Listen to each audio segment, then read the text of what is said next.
year now, the most important game of the NBA's regular season was March 1st, Portland at Chicago. Not so much for the Bulls' easy victory, but rather for Phil Jackson's bold comment on the eve of the game. I think this club, Portland, represents a team that plays in spurts, but they'll self-destruct, self-destruct, self-destruct, self-destruct. The game was never close enough to test Jackson's theory. Chicago rode a glaring overmatch at small forward, Scottie Pippen outscoring Jerome Kersey by 18 points in a 20-point blowout. And the point Michael Jordan made afterward stung all the more. The Bulls had publicly amplified 3 years' worth of doubt about this Portland franchise, and suddenly what had been only whispered around the NBA was now spoken openly. Portland was good, but they lacked the resourcefulness and savvy to win close, important games. And so, for the past 3 months, the Blazers have endured daily questions, not about their shooting or their rebounding, but about their judgment and on-court leadership. Portland has protested occasionally, but the slander has been so caustic, so routine, that the Blazers now know they have only one effective reply.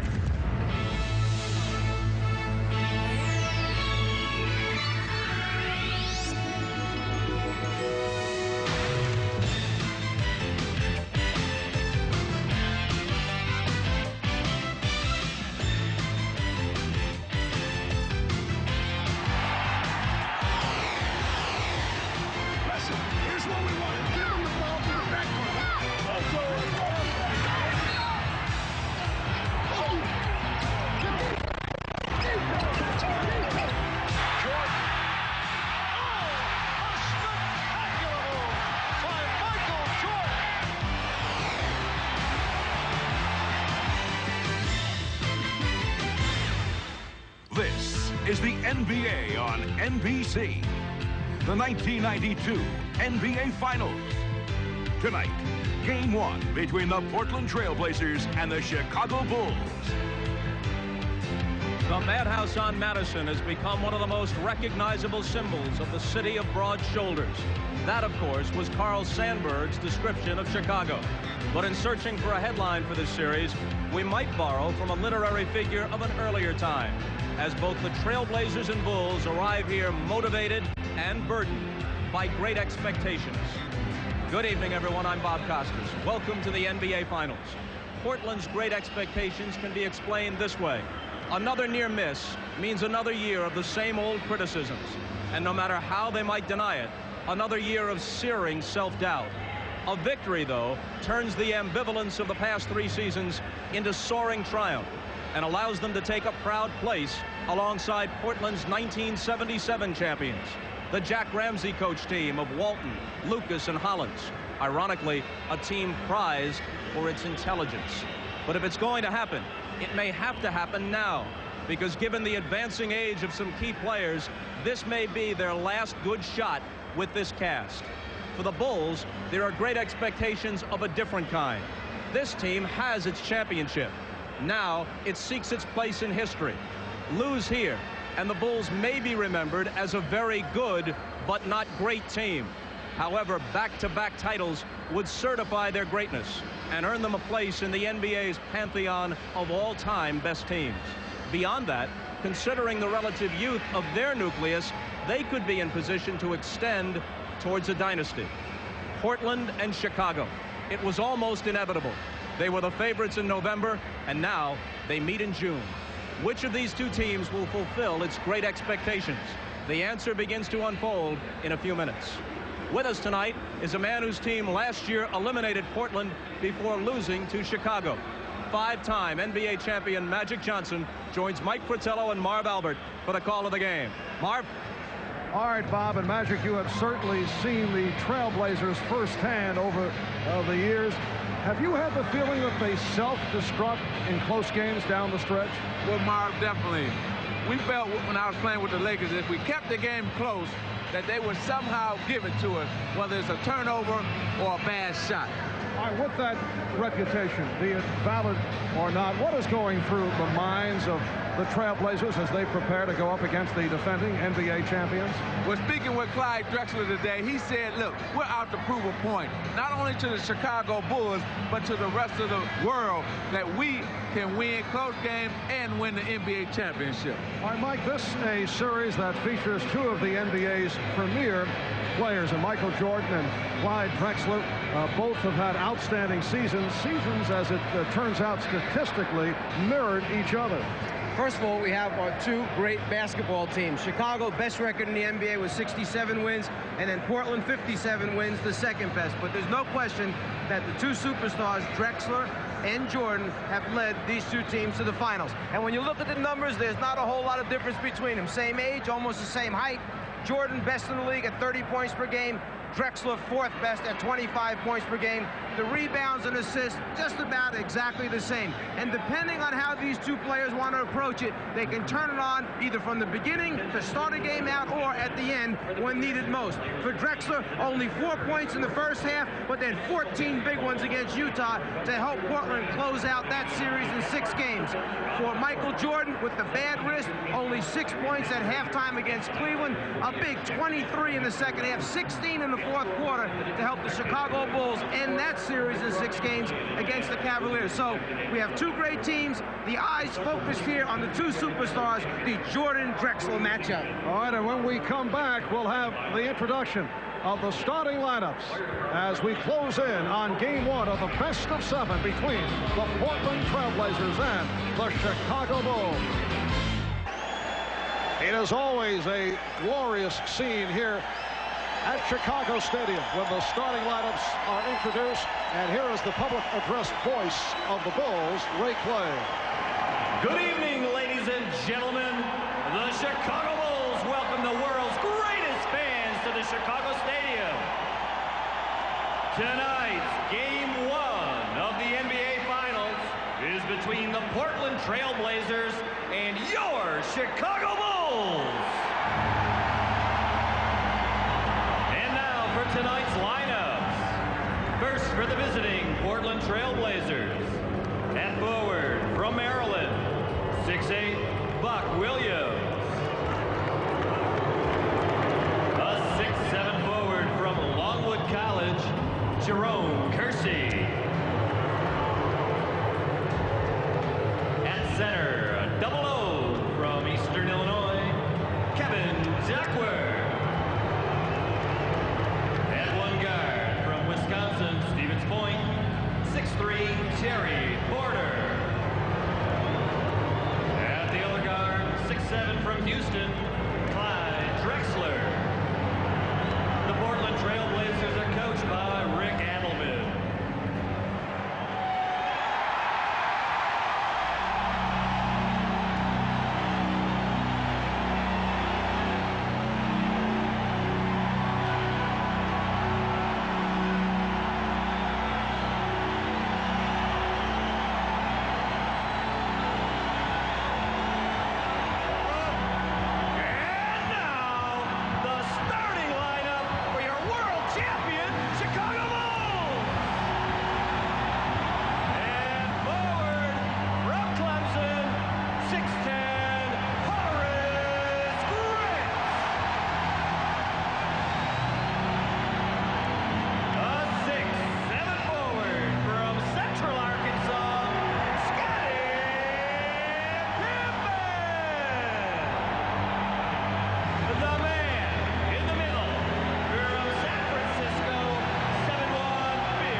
Always a unique experience here in Chicago with the lineups introduced. Now let's go to the man who will be handling the sidelines throughout the NBA final, Ahmad Rashad. Ahmad?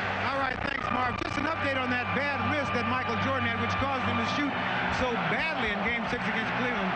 The wrist is fine. As you know, he has an everyday weightlifting routine that he does even on game day. And we were lifting weights this morning, and I witnessed him pick up 265 pounds, showing that the wrist is fine. Craig Hodges, who also sat out Game 6 with a bad ankle, is available to play. And Marv, did I mention that I also had a PR of 210 pounds? Thank you. Marv? We were lifting weights. Well, I know I speak for the Czar and Magic in saying that we'll be enthusiastically charting Ahmad's daily lifting totals. Well, he is probably Michael Jordan's spot man. Yes. The officials, Jake O'Donnell, Hugh Hollins, and Dick Bavetta. The Chicago Bulls rolled through the regular season, winning 67, losing 15, best record in the NBA. And then in the playoffs, swept Miami 3 in a row. Were taken through a grueling 7-game set by the New York Knicks and did not have an easy time, with Cleveland beating the Cavaliers in 6, while Portland won 57, lost 25 during the regular season, tied with Cleveland for the second-best record behind Chicago.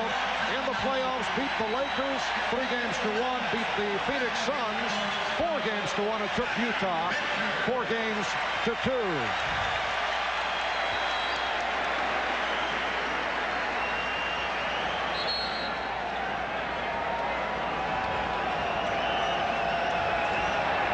We are set for the opening tip. Bill Cartwright steps in to go against Jerome Kersey, and it's controlled, well, deflected out. And it will be Portland ball, last touched by Chicago.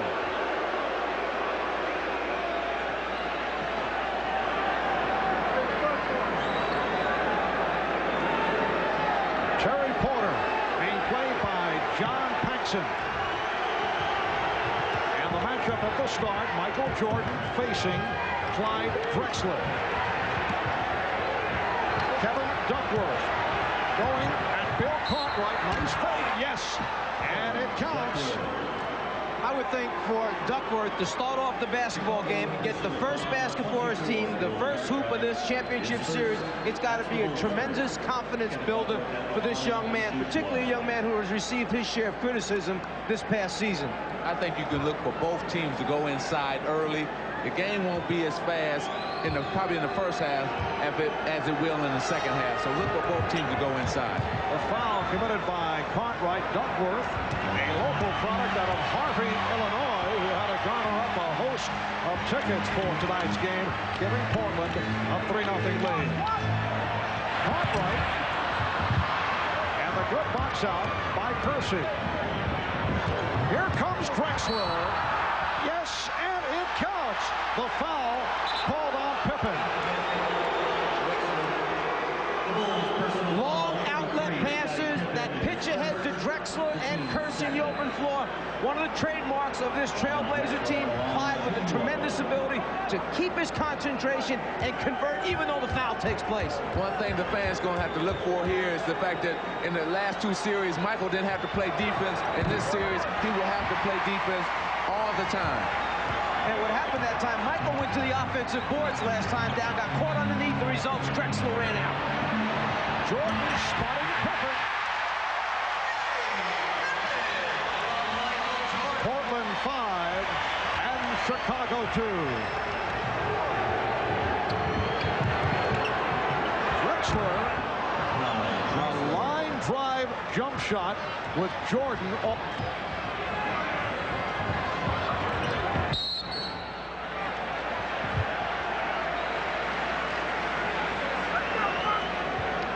Some of the great ones have the ability to elevate and then see the entire floor. Michael Jordan draws 3 people and then finds Pippen underneath.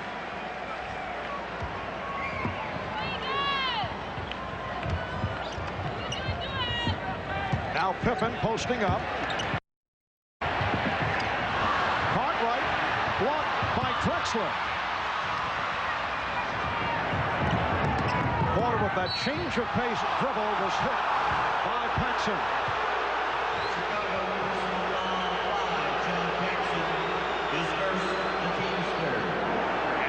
quickly the Bulls have collected 3 team fouls. This a non-shooting foul. Phil Jackson wants to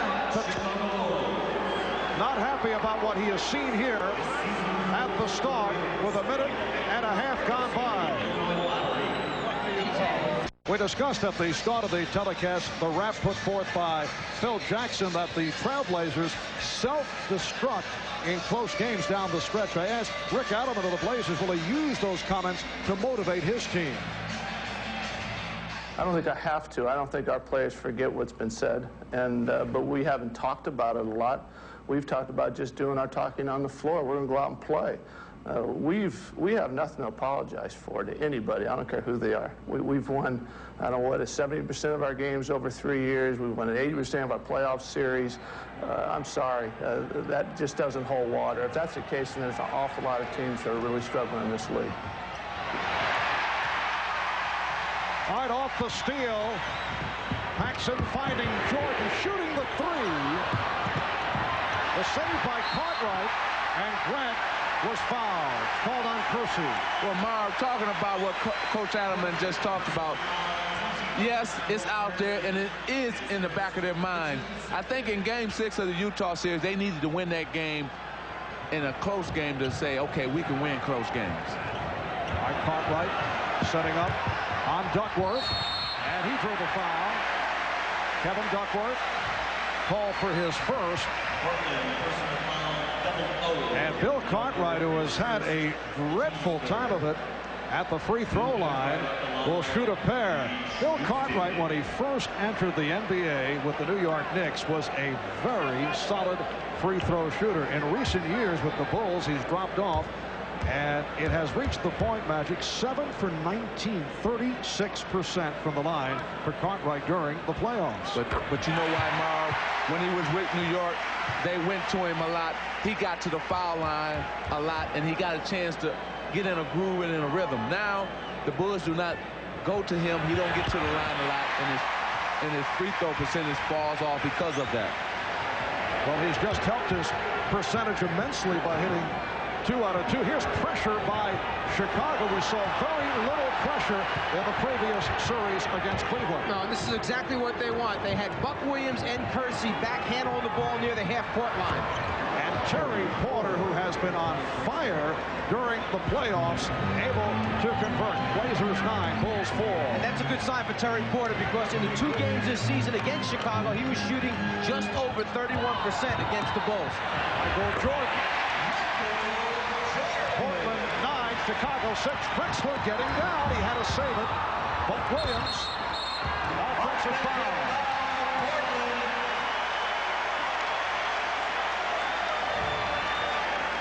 Jordan at the offensive end of the floor, the ability to hang just long enough to get that good look at the front of the rim. Tremendous concentration by Michael. But Clyde Drexler said that's what they want. They want to force Michael to the middle, to the help. They accomplished that, but Michael still scored. And then you saw the quick, long pass back, trying to get a score in transition. I talked to Paxson before the game. I said, do you want to run up and down with these guys? He looked at me like I was crazy. No way, he said. We have to be selective when we run against this team. Buck Williams called for his second. He's replaced by Cliff Robinson. Shot clock at 5. Here's Jordan. Cartwright gets to it again. Lost the dribble off his foot. 3-on-2 for the Blazers. Drexler all the way. Clyde Drexler at his best in the open floor, hitting for his 3rd field goal. He has 6, and Portland with an 11-6 advantage. Marv, nobody better leave their TV set, because it's going to be some great plays in this series. A live promo offered up here by Magic. Well, he's not lying, because when you get a guy who can take it at 6'7", lead the break, and then just decide to finish it over the top of everyone, man tells the truth. Portland has hit its first 5 from the field. Another substitution for the Blazers. Mark Bryant, 4-year man from Seton Hall, replacing Kevin Duckworth, who has picked up 2 fouls. So 2 apiece on Duckworth and Williams. Cartwright being played by Bryant. Jordan shooting the 3, and Porter starts back. Drexler making contact with Paxson. Crowd looking for a foul. And it was knocked out of bounds by the Trailblazers. And Clyde Drexler caught Paxson on his back in the lane in transition, just posted him up, looked for the long lead pass, just lost control.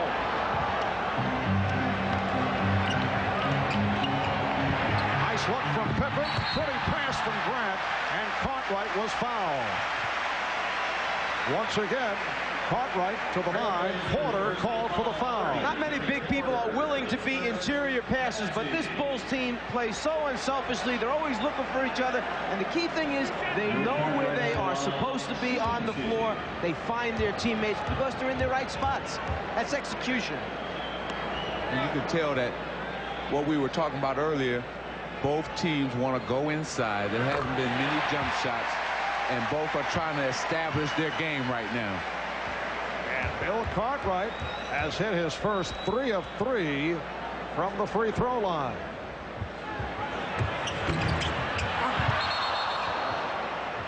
And the outside official, Hugh Hollins, indicating a lane violation that Cliff Robinson stepped in too quickly.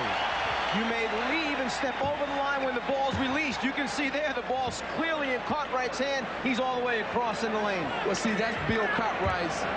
Watch how he shoots. He comes up with it and then releases. Where most free throw shooters, they come through all in one motion. He has 2 motions. Little head fake by Cartwright. Jordan able to keep it alive. Paxson for 3. Pippen back for Jordan. And the Bulls here in the early going shooting the 3-pointers. They have not been a team normally that looks for the downtown shot, while Portland does. And the Bulls have been off the mark, only 2 of 10 in this first quarter. Terry Porter. That was 2-point range. He had the foot on the line. And Porter's bucket giving Portland a 13-7 lead. One other thing to look for, when you shoot a perimeter shot for Chicago, Portland sends that man and tells him to take off for the long lead pass. They fly the jump shooter's man on the shot. He does not have box out responsibility. So long rebounds will come back to Chicago. Shot clock has expired. It's a 24-second violation. Sometimes it's just a matter of inches between the 2 and the 3. Porter going up, touching the white line, which shows that it is only a 2, not a 3. If the fans can look at, see how Clyde Drexler is playing Michael Jordan. He's not up on him. He's playing like 2 feet off, where he's enticing him to take that jump shot. And right now, Mike is 0 for 2 from out there. And let's see what happens during the course of the game. Cliff Robinson, yes, and the Blazers have hit their first 7 field goal attempts. It's Portland 15, the Bulls 7. 5 minutes gone by. And on the other end, you have a 2 for 10 Chicago team. And once again, Portland on the run. Kersey spinning. That's their first miss of the night. And Pippen was hit on a reach-in.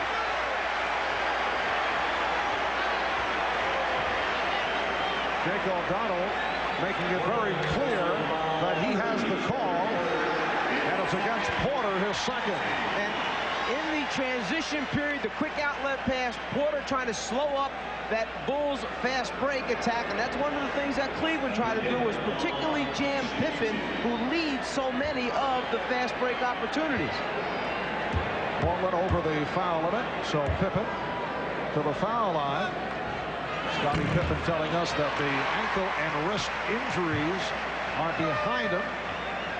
He finished the Cleveland series strong with 29 points, game 6 on Friday night in Richfield, and an up and down series against the New York Knicks, and then turned it up against the Cavaliers. Bill Cartwright replaced by Scott Williams. So Cartwright departs. Scott Williams making his presence felt against the Cavaliers. Played very well. Had 2 very strong games. And Bill Cartwright was not happy when he saw that Scott Williams was coming in for him. He really got upset. 6.5 remaining in this first quarter. To this point, the game has been played at the Blazers' tempo. It's tipped home as Bryant was able to to get inside, to use his muscle, and give the Blazers a 17-9 lead. Well, he may have gotten the easiest 2 points of his career right there, because I would have given them to Chicago, those two. The Bulls only 2 of 11 from the field. Jordan again from three-point land. Most unusual to see Michael bombing away. That's his third three-point attempt, and he finally hits. Well, Marv, Clyde Drexler is enticing him to shoot it. Miscommunication as Percy's pass went astray. Bulls now with Paxson and Jordan in the backcourt. Williams and Grant and Pippen up front. Now Jordan posting up. Goes to the fadeaway. Through the foul. It counts. Drexler picking up his first.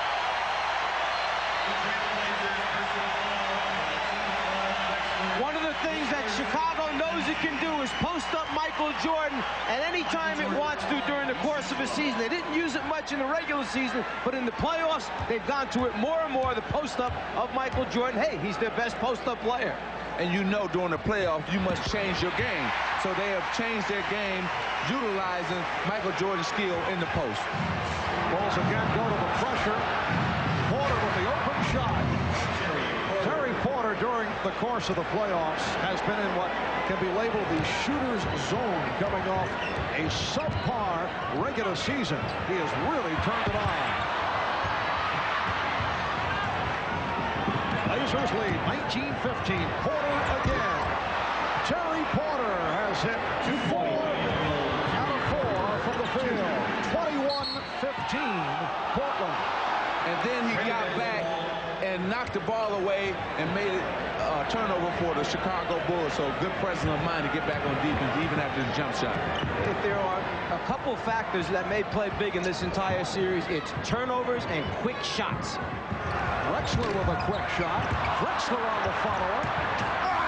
Nice pass for Robinson. Portland 23, Chicago 15. Just under 5 minutes to go in this first quarter. Marv Albert with the czar of the telestrator, Mike Fratello, along with Magic Johnson and Ahmad Rashad. With Williams banking it home. Portland 23, Chicago 17. And Porter fouled by Paxson. So Porter will go to the line. You guys see a defensive shuffle coming up. Terry Porter has certainly had his way with John Paxson here in the early going. But it's not that Porter has taken Paxson and turned the corner or taken him down low inside. The guy's knocking out jump shots. He'll knock out jumpers against anybody that gives him room. Well, what he's catching Chicago is in their transition game. See, what you normally do against other teams is you suck back into the paint and then come out to challenge guards. But against Portland, you can't do that. You must get your defense out front and then suck back in. Well, Phil Jackson now will go with B.J. Armstrong. John Paxson will sit down after picking up his second. Terry Porter grew up in Milwaukee. Did not start until his senior year at South Division High School in Milwaukee. In college, played center and both forward positions. He was a sleeper first-round pick out of Wisconsin, Stevens Point. Blazers lead 25-17 as we come up on 4 minutes to go in this opening quarter. Shot clock down to 5. Here's Pippen setting up Jordan, wide open for another three. Well, that three-point was created off the penetration of Pippen, and Drexler stepped in to stop him, and Michael was right there for the three. During the regular season, Michael Jordan hit only 27 from three-point land. Robinson, and back comes Pippen. Pippen all the way, lost possession, and it's deflected out by the Trailblazers. You were saying that Michael Jordan, normally not known for his three-point shooting, but remember what Ahmad told us, he was lifting weights this morning. He feels strong tonight. Timeout called by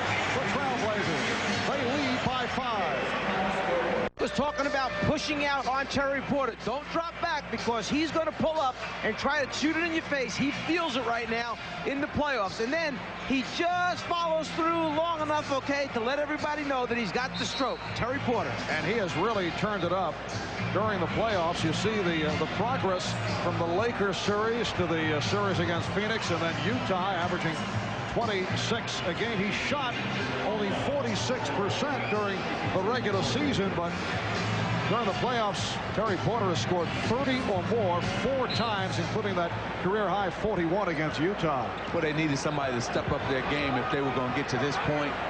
He was the man who stepped up his game, and Terry Porter might before drive and missed it, but he's taken them to this point where they're at now with his great outside shooting. Danny Ainge has checked in for the first time. Robinson changed his mind. Saved by Drexler.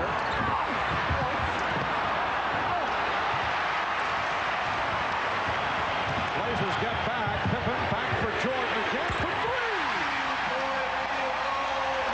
Well, Michael Jordan yesterday, in commenting about the comparisons with Clyde Drexler, said, yes, we're even in every category, although someone said, how about three-point shooting? And Drexler looks for the 3. Usually, whistle for the offensive foul against Portland. Foul committed by Mark Bryant. And Jordan made the point, well, I have not chosen to shoot three-point shots. As if to say, well, if I wanted to go that route, I'd be doing the same as Drexler. Well, he has chosen to look for the 3 here in the first quarter. That time he passed it up and hits the 2. Well, see, he hit 3 or 4 in a row. Then Clyde knows he had to come up on him, so he sucked him in that time, pump fake, and went right past him for the easy 2-point jump shot. And you see Rick Adelman is shaking his head on the sideline. What he's thinking about is they are not coming to meet the basketball. Against the Chicago team, you can't wait for the ball to come to you. Oh, a strong move by Kersey to draw the foul. The basket counts, and Jerome Kersey will go to the line. Portland leads by 2. Kersey, the ability to put it on the floor, take it to the basket. One of the big pluses for this Trailblazer team, they have so many guys that can put it down and take their defenders off the dribble. That stopped a 10-2 run by Chicago, sparked by Jordan, who has 16 points in this first quarter. 3-point play for Kersey. And it's Portland 28, Chicago 25. 2 minutes remaining in the first. Jordan eluding Robinson. Yes! 18 from Michael Jordan. Traveling violation. Well, Coach Patello said, Magic, what do you think Michael's going to do? Is he going to come out fast or slow? Here, behind the back, he just tricked Cliff Robinson, went right up. He's in his groove right now. He feeling it. He wants the ball, and he wants to lead his team in his first quarter. Here's Armstrong. A.J. Armstrong hits on his first field goal attempt. The Bulls lead 29-28. Drexler with a beautiful move, and he is hammered. Wait a moment. Dick Bavetta appeared to be calling the foul against Chicago, but Jake O'Donnell changed the call. The outside official said no, it's an offensive foul. But Dick Bavetta stopped short of making the call, checked with the outside official, basically said, did you have a better look at it, a better angle than I did? Jake nodded, said yes. Jake took the call.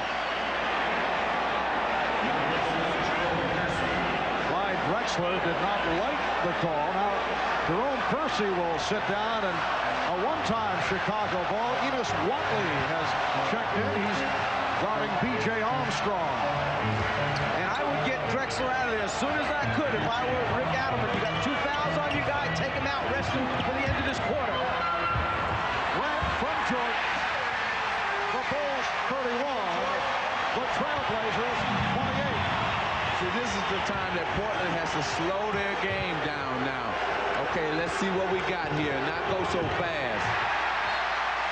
You got to take that crowd back out of it. I'm sorry, Marv. Take the crowd back out of the game. Knocked out by Armstrong. 13 on the 24. And Drexler will throw in. Ainge and Watley now in the backcourt. Bryant with Drexler. Robinson up front. The rejection by Williams. Here's Armstrong on the run for the pull-up. Rebound Pippen. Rebound Grant. The Bulls by 5. And you could see the excitement in BJ that time. He couldn't wait to get down the court and then actually took a shot that was a little bit too quick, I'm sure, for what Phil Jackson would have liked. Robinson. Cliff Robinson getting the roll. And it brings Portland within 3. 15 seconds to go in this first quarter. Well, one thing that Chicago has not seen very often in the playoffs is a 30-point quarter for their basketball team. So they got to be happy with the way they're scoring. Jordan. And time has run out in this first quarter. Michael Jordan, 7 for 13 from the field, including 3 three-pointers to turn it around after the Trailblazers hit their first 7 field goal attempts. So after 1 here in game 1 of the best of 7 NBA final, it's the Bulls 33 and the Trailblazers 30.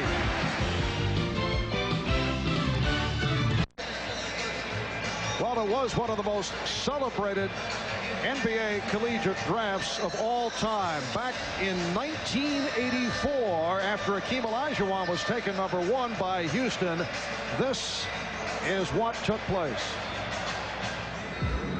Portland selects Sam Bowie, University of Kentucky.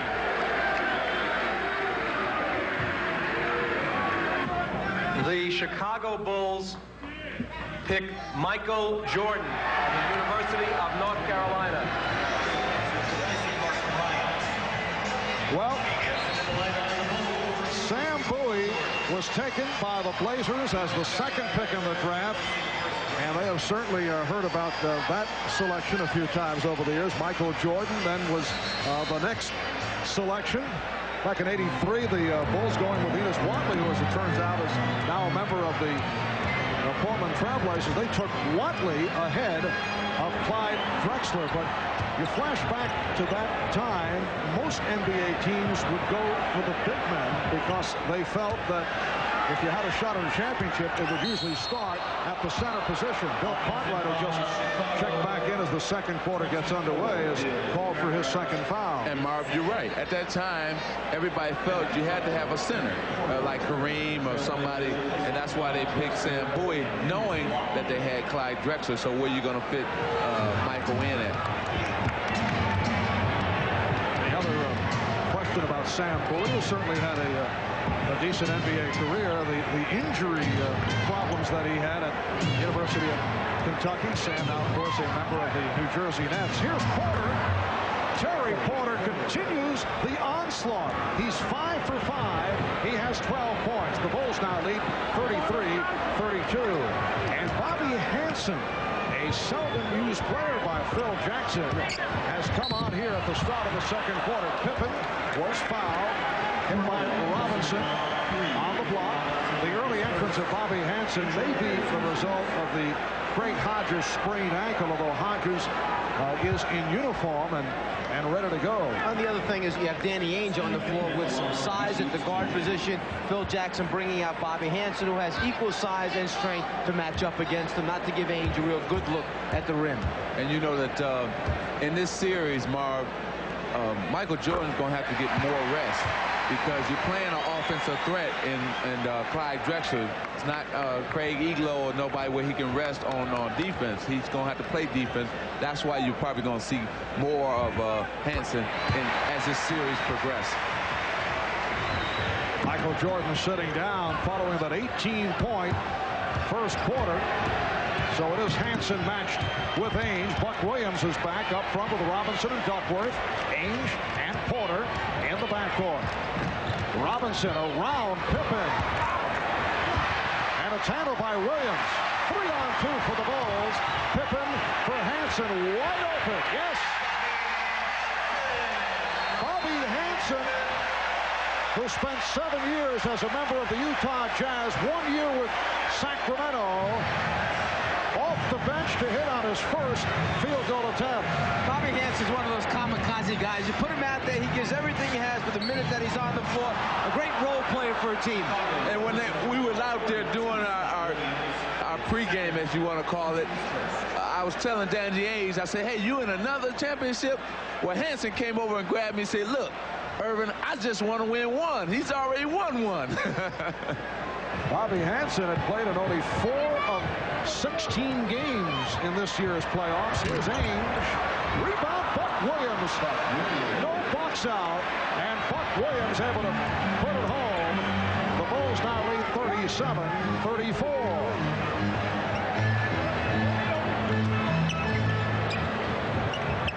Pippen played on a switch by Duckworth. Finds the open Armstrong. Rebounded by Pippen. Stripped by Porter. The Bulls enter the first quarter with a 16-5 run, but the Trailblazers have come roaring back, and they now trail by 1. Portland did shoot 13 of 19 in that first quarter, hitting their first 7 field goal attempts. Chicago 11 of 24. Illegal defense called for the first time against Portland.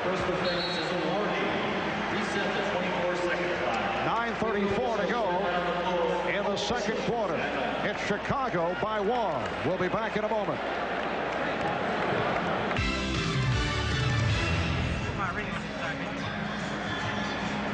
Ahmad Rashad back at Chicago Stadium. Now, 8 years ago when Michael Jordan was drafted here, you know, nobody sent anybody to the airport from the Bulls to pick him out. And this man, George Kohler, found him wandering around the airport.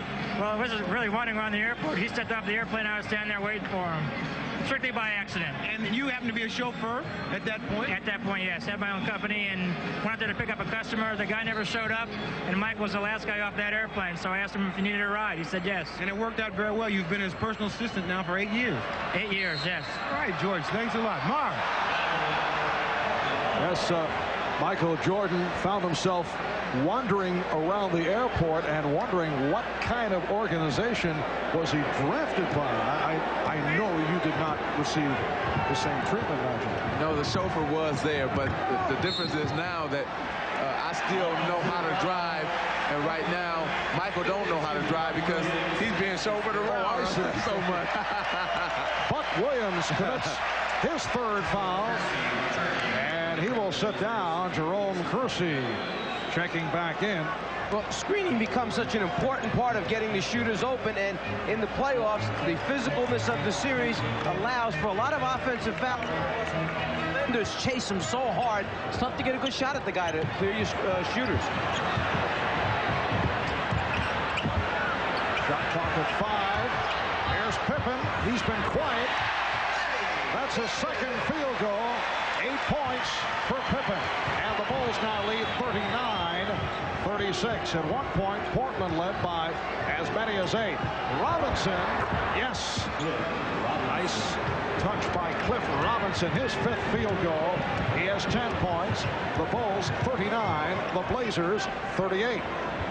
Marv, with all the foul trouble that Portland is in, they should be happy where they're at right now with the score being what it is.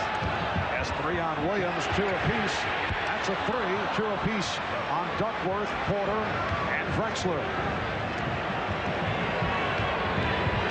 Porter putting moves on Armstrong. A rare miss for Terry Porter. Armstrong ahead of the field. It's Chicago by 3. And B.J. Armstrong, taking a page out of Portland's playbook, took off on the shot, was down the floor, just waving, hoping Pippen would look up. Danny Ainge buries the 3-pointer. And for Portland, their first 3-point field goal. So Danny Ainge in playoff competition now tied for second all time in 3-pointers. Michael Cooper, number 1, but within range of Ainge. Scott Williams. the second-year player out of North Carolina to give the Bulls a 2-point lead. Well, during the regular season, Ainge shot 35% from the three-point line. Here in the playoffs, over 48% from the three-point line. Robinson with the step as he whipped by Williams. This was a big matchup concern for Chicago. Would Robinson be too quick for that backup guy to guard once Chicago started making substitutions? The backup guy happens to be Scott Williams, and so far, he can't handle Robinson. Cliff Robinson in his third year out of the University of Connecticut has come off the bench to hit for 12 points. Armstrong, yes. That is his third field goal. He has 6. Chicago leads by 2.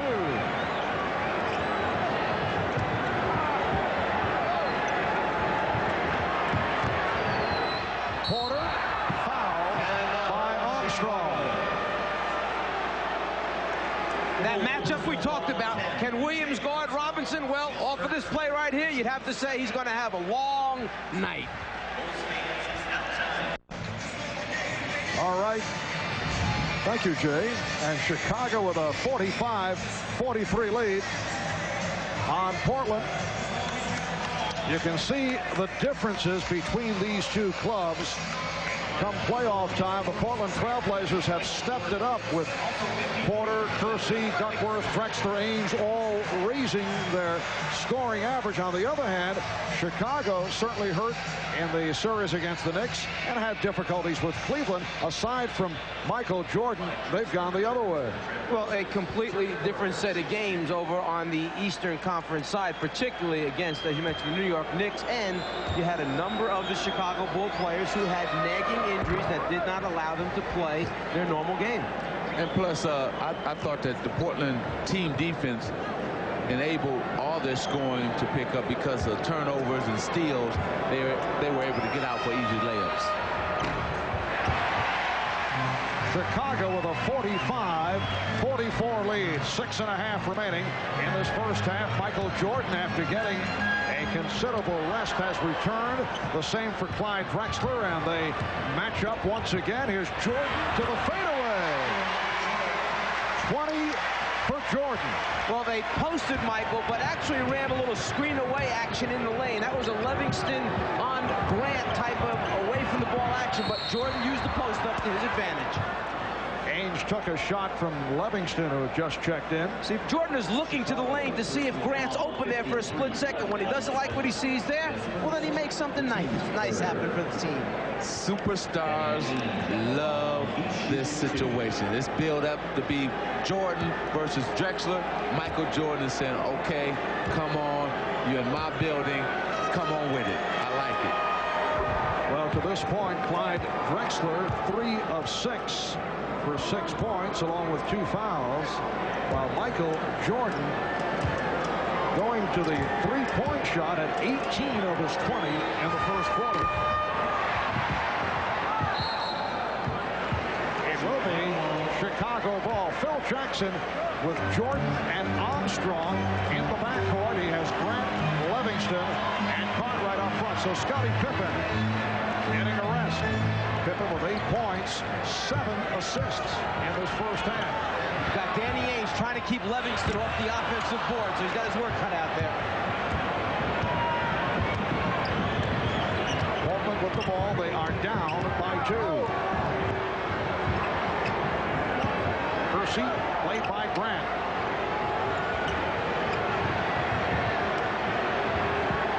Shot clock at 5. Duckworth gets inside, but it will not count. A traveling violation. Well, the rotation along the baseline for Chicago came a little bit late, but it was still just enough to bother Duckworth. As he turned to make the layup, he had to pause for a second. The travel took place. This is game 1 of the best of 7. Game 2 here on Friday. 9 o'clock Eastern time here on NBC. And Grant hit the deck, shaken up, but he's all right. Chicago leads by 4. Drexler for 3.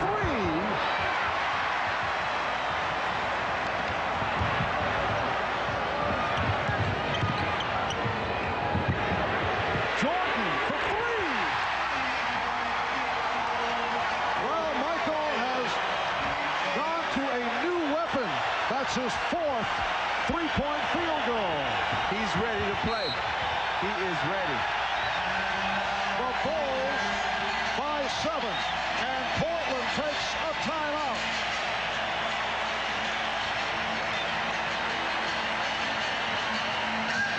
Wondering why Michael Jordan is wide open for these three-point shots is because as the ball goes on the floor, the entire defense of the Trailblazers collapses down below the dotted line area. As a result, when the ball comes back out, it takes Danny Ainge too long to recover, and then he's worried Michael's going to ball fake and go around them. The result, a clean look at the rim for Michael Jordan. The Chicago Bulls, as we mentioned earlier, not noted as a three-point shooting ball club, while Portland is. And Chicago's hit 4 of 8, all 4 by Jordan, 4 of 6 from downtown, and the 4.5 for an NBA Finals game. That's Jordan with the steal, eluding Ainge. Yes. The Bulls by 9. Jordan has 25. Michael Jordan with 4 3-pointers and a half has tied the NBA Finals record for most three-pointers in a half. Drexler with a wild shot. Livingston gets to the rebound, and here come the Bulls, led by Armstrong. He fires.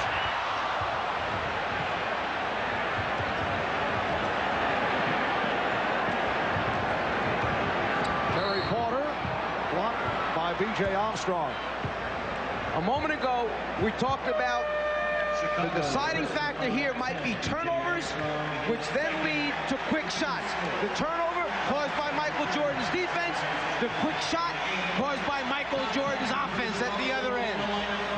I tell you, the tale of the tape. See, this is what Michael lived for. He wanted this challenge, and he's showing Clyde, not only Clyde, but the world that, hey, I am the greatest, I am the best in the world.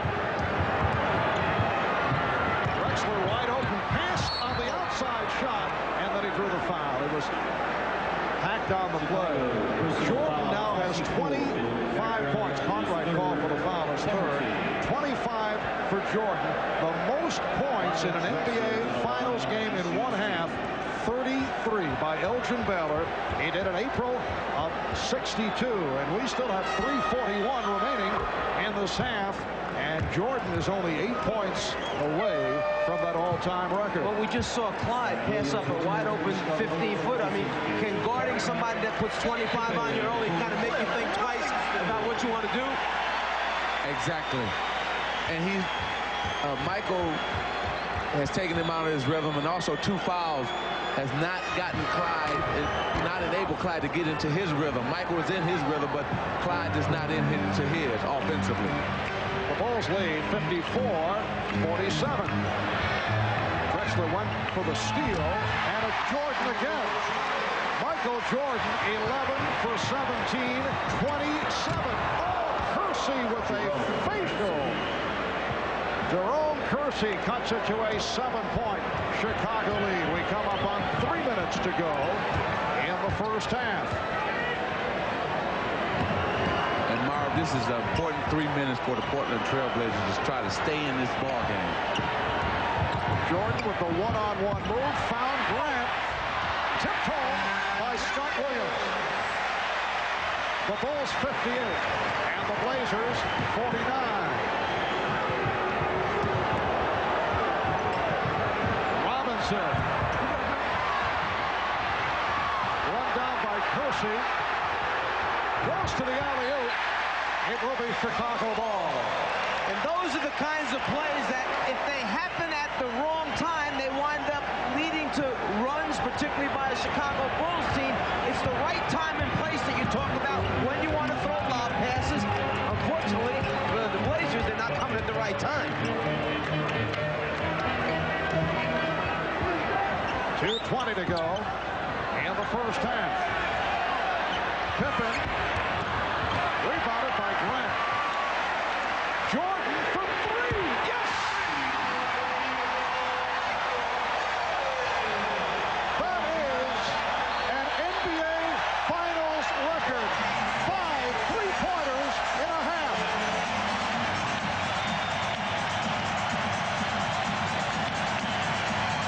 Michael Jordan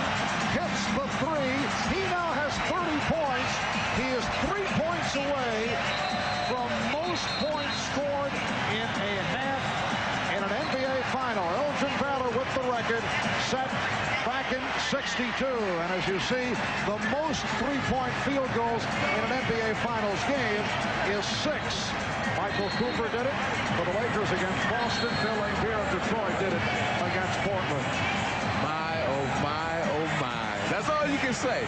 Michael Jordan loves this platform of displaying his skills, and especially, like I said, he got somebody in Clyde Drexler to go against. The Bulls have opened up a 12-point lead. 2 minutes remaining. First half.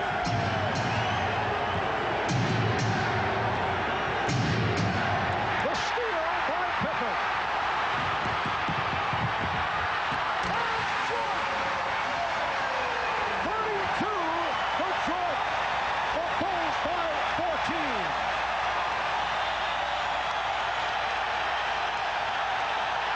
Drexler for 3, air ball.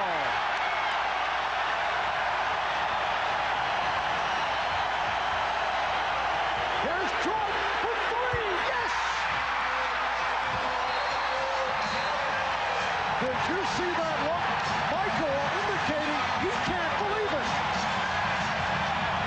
Well, if you take those hurried shots, that's what's going to happen. The runs of the Chicago Bulls can open the game wide open. The defensive pressure, the steals, the transition game, and then Pippen taking it to the hole. Michael following it back up again, throws it down.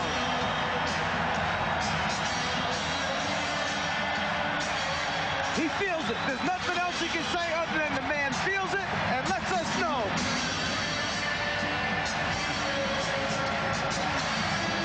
Oh, here's that 3 again. You know, and just let us know that, hey, I'm feeling it. I'm feeling good. It's my game. I love it. I love it. And Michael Jordan, with 35 points, has set an NBA record most points in a half in an NBA championship series. He has keyed this 19-4 Chicago run over the last 4 minutes. So Michael Jordan has erased Elgin Baylor, the one-time Los Angeles Laker, from the record book.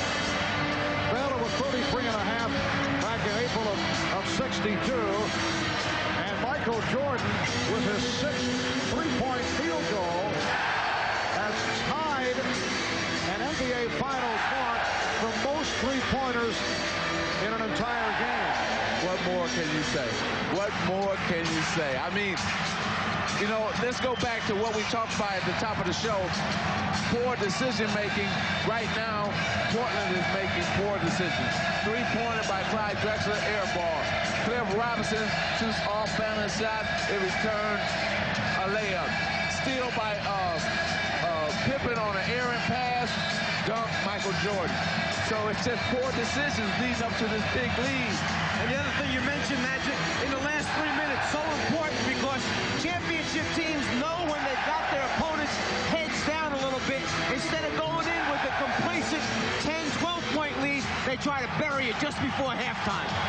Exactly. And this is a Portland club that opened up by hitting its first 7 field goals. We talked at the start about the fact that they have certainly had the reputation about losing their poise. Cliff Robinson.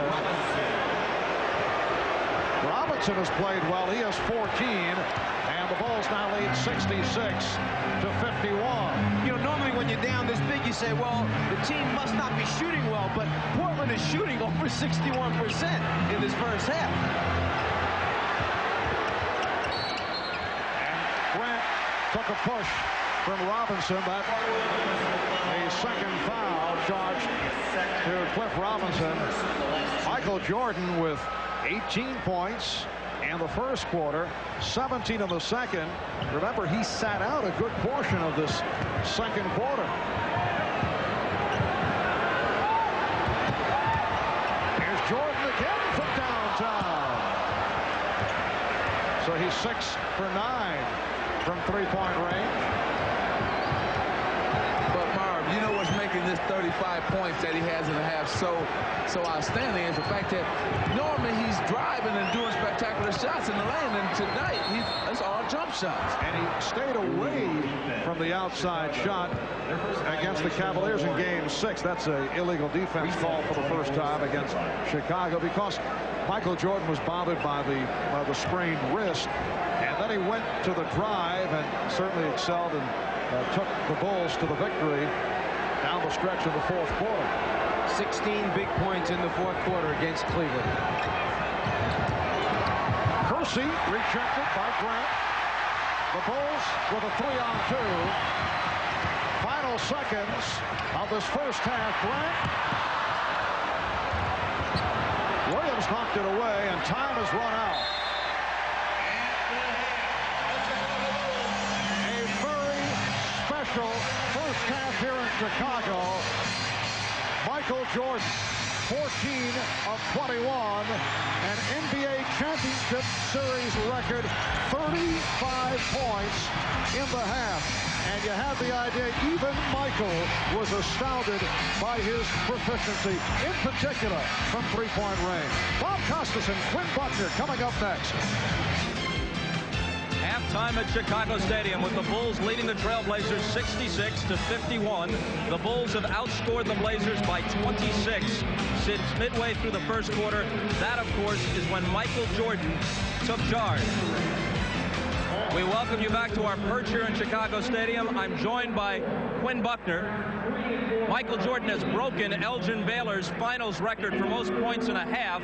As Marv Albert pointed out, Elgin had 33 and a half in Game 5 in 1962 against the Celtics.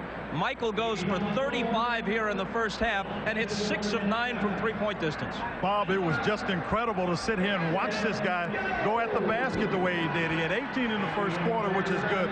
But one of the things that most of us don't think about is the bench. The bench for Chicago came in. They even had Bobby Hansen come in. It allowed Michael Jordan at the end of the first half to have, going into the second quarter, to have a 6-minute rest. And that's why he was able to come back with the onslaught in the second quarter. He is normally not able to get that kind of break. So the bench is something that I think is really important for both teams. Obviously, Chicago's bench did an outstanding job in getting Michael Jordan a break.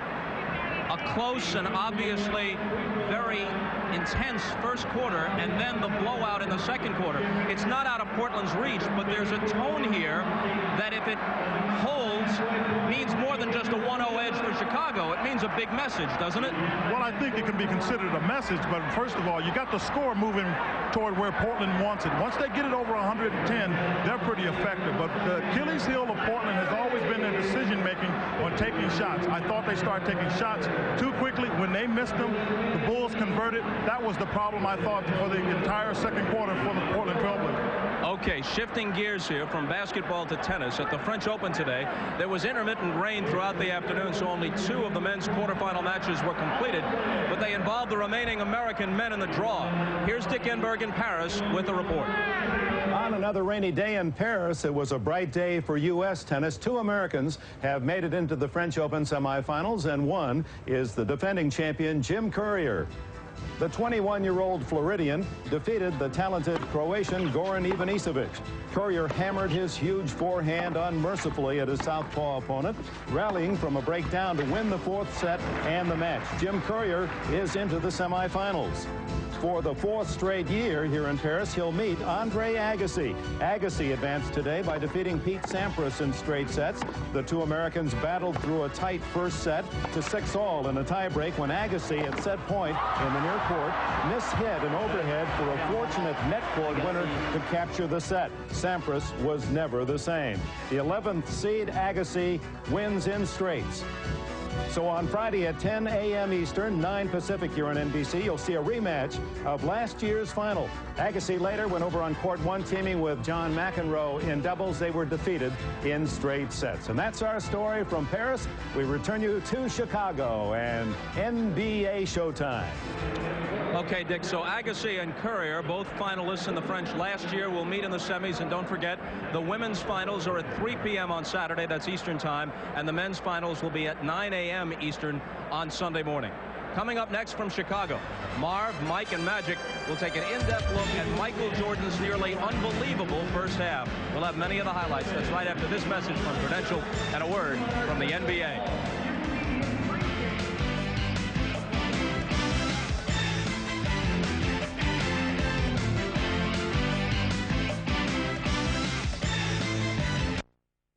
season, we've hit upon the theme that at times Michael Jordan scores a higher percentage of his team's points than Phil Jackson would like. They like to distribute the scoring. But when Michael feels it, the way he did during that first half run, the best idea is just to get out of the way. Clyde Drexler or anybody else might be the second best player in the league. But when Michael Jordan is in a groove, whoever is second is a lot closer to third and fourth than he is to first. And that's no disrespect to Drexler or anybody else who might challenge Michael Jordan. At his best, he still stands alone. And for a look at his first half, here's Marv Albert, Mike Fratello, and Magic Johnson. Marvelous. All right, Bob, and I think we have seen a slice of NBA history here in the first half. And what is most remarkable about what was accomplished by Michael Jordan is the fact that he scored 35 points in 19 minutes. And that is incredible. Well, he found almost every way possible to score points in that first half. Let's take him outside behind the three-point line first. And his teammates knew he was hot. Pippen draws the double team, kicks out. Drexler left him just long enough to open it up for Michael to begin the barrage of three-pointers. Then the record-breaking three-point opportunity came along the way, which set a new NBA record. He went to backing people down to fall away jump shots. Michael felt it. The team felt it. Now, you forget about that he's an all-pro first-team defensive player, and here he makes a steal. He comes down, and when he's in the groove, pulls up for the jump shot, and you know what it is. It's money. It's good. And now he comes back, and he's hustling at all time. He trails the break, slam dunk. It's Michael Jordan's show. Well, it was so good that we had to show you the record breaker. Michael all alone, no one near him. In fact, he's a foot behind the three-point line when he knocks down the big one to break the NBA record. The NBA record that was held by Elgin Baylor. He had scored 33 points in a championship series game back in April of '62. Michael with 35 for the half. And Magic, how about this stat line? 19 minutes, 14 for 21 from the field, 6 for 9 from three-point range, 1 for 1 from the line, 35 points. But I don't know, he missed 7 shots. The wrist must be bothering him, I think. It must be. I think the Portland Trail Blazers hoping in the second half that his wrist will be bothering. But I think what he did, he came out to show the world that he is number one. Like Bob said, everybody else is a distant second. Well, Michael, from time to time, as we have seen, will use different situations to try and rev himself, be it a fan sitting courtside in Cleveland, as we saw in the Bull Cavalier series, or it could be a player, or John Starks or Xavier McDaniel, might annoy him for the moment, and it gets him going. In this case, there was no question it was the sight of Clyde Drexler that got him going. Well, the fact that they've been billed as the two best off guards or scoring guards in the NBA, Michael trying to prove that there's a little bit of distance between number 1 and number 2. But the sad thing is, we're going to have to hear Ahmad take credit for this, that it was him training this morning that brought Michael to this new height. Yes, it was that pumping that Ahmad was able to orchestrate. Bulls hear it from the crowd as they step back on. Michael Jordan, 35 points in the first half. We'll be back in a moment.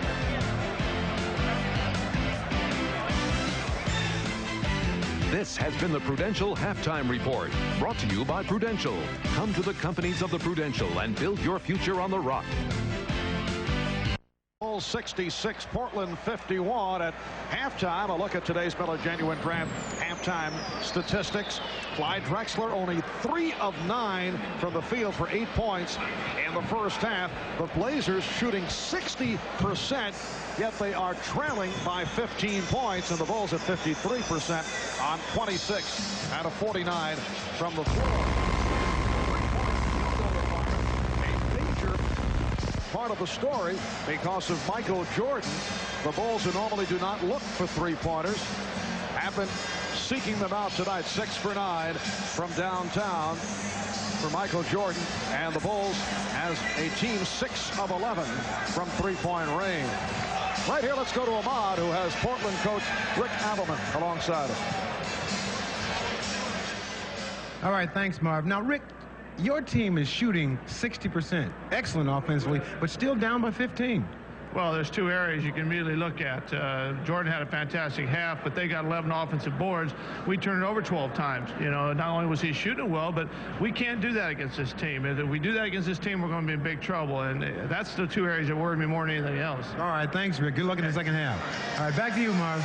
All right, Rick Adelman played 7 years in the NBA with 5 different teams, including the Chicago Bulls.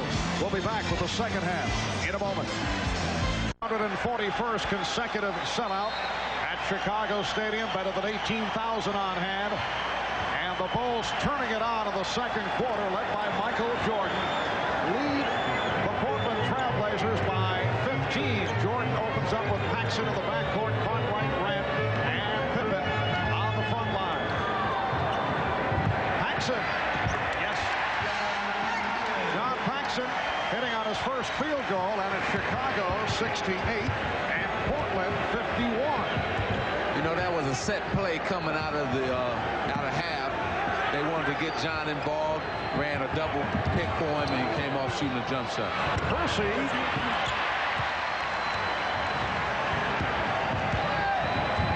High-point men for Portland. Cliff Robinson with 14, and Terry Porter with 13. Cartwright. So Bill Cartwright with his first field goal. For the Bulls, only Michael Jordan in double figures. Scottie Pippen with 8, Horace Grant with 6, A.J. Armstrong, Scott Williams each 6 points. To see the Chicago Bulls defense up overplaying, denying Portland, forcing him to pop out deeper to start their offense. And off that bucket by Drexler, the Bulls now lead 70-53. Minute and a half gone by in the third quarter. Cartwright getting the good position, then threw back out to Pippen. Paxson checked the clock. Grant. The difference in the Chicago offense compared to the difference in the Portland offense is the fact that Chicago is taking their time. They're running through all the options. When the first option breaks down for Portland, though, they go to a one-on-one and take bad shots from going to the one-on-one, where Chicago flows in their offense. And that's one of the things they wanted to stop was the quick shot type of thing. The jump ball that time produced by the excellent defense of Grant, timing it, getting it from behind. During the course of the playoffs, following the series against Miami, Chicago sweeping by Miami in 3, we have rarely seen the Chicago Bulls. Pippen off the break. What a recovery by Pippen, because the ball was knocked away, but Pippen was able to get it back, and Portland wants to talk it over.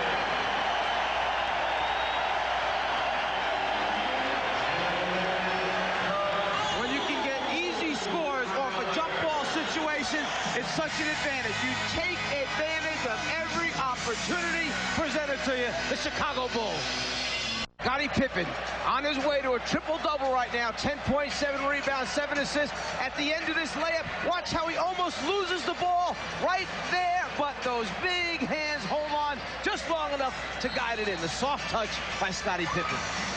Going back to the latter stage of the second quarter, over the last 8 minutes, Chicago has outscored Portland 27-8. And they have this big lead, 74-53. Another Portland turnover. Paxson open. Yes. So the Bulls now lead 76-53. And Chicago got the Trailblazers where they want them. Just playing random offense and turnover again. Here comes Pippen.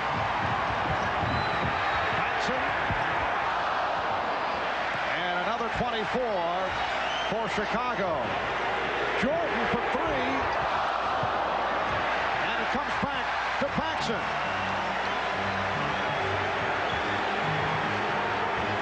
And now Jordan being guarded by Porter. Here's Pippen. Yes, and it counts.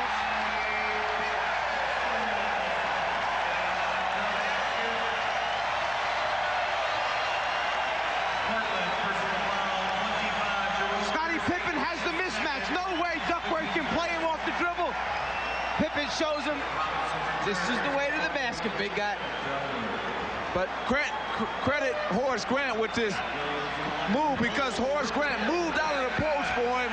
That enabled the lane to open up, but Scottie Pippen can take it down and score the layup. It's the recognition of teammates when there's a mismatch. Wait a minute, there's the guy with the ball. Pippen guarded by Duckworth. Open it up. Let him have the lane.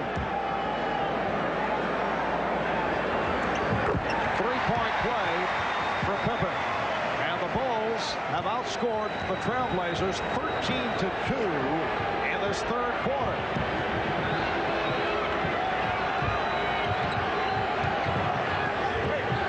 Robinson.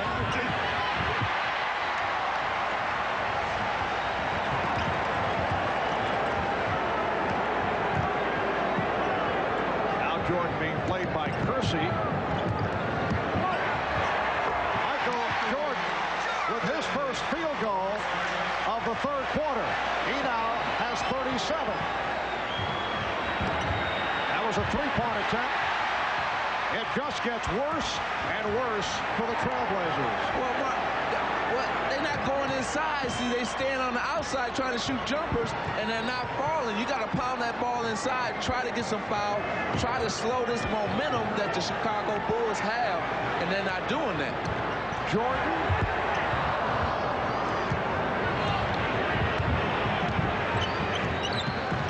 Bulls with an 81-53 lead. Here's Robinson. He drew the foul. Called on Williams. Well, in this third quarter, Rick Adelman has been going with different people matched against Michael Jordan. It is no longer Clyde Drexler. You know, we had heard in the build-up prior to the game that is Michael Jordan going to be worn out having to play somebody like Clyde Drexler? What's it going to do to his offensive game? Well, what's happened is Michael Jordan's offensive game is right at the top of itself, and if there's anybody right now who should have a concern, okay, with the matchup situation, Rick Adelman now has made a change, and whether or not this is a statement that he will continue to do throughout the series remains to be seen. But certainly Drexler was not the right guy in that half to be playing Michael Jordan. Well, not only do they have bad matchups there with Michael Jordan, but right now they're having bad matchups with the Chicago Bulls team, because they're not affecting anything that the Chicago Bulls are doing right now, especially offensively. They're moving through the lane just easy. They're not getting bumped, hit, anything. Shot clock at 4.